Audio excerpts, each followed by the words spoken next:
I think for parents, a really good activity, dear listener, if you're a parent, we've all probably had at least one vaguely useful conversation about sex and relationships in our lives. What were you doing that made that a useful conversation?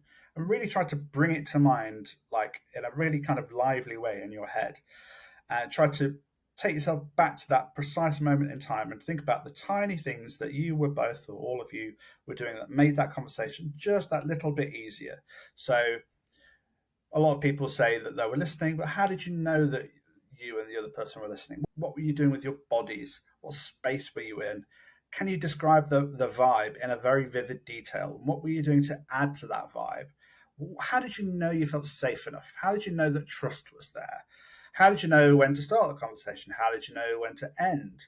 How did you feel comfortable enough talking about things that were giving you a sense of discomfort, but how did you know when you started to feel a little bit more comfortable or comfortable enough to say what you wanted to say?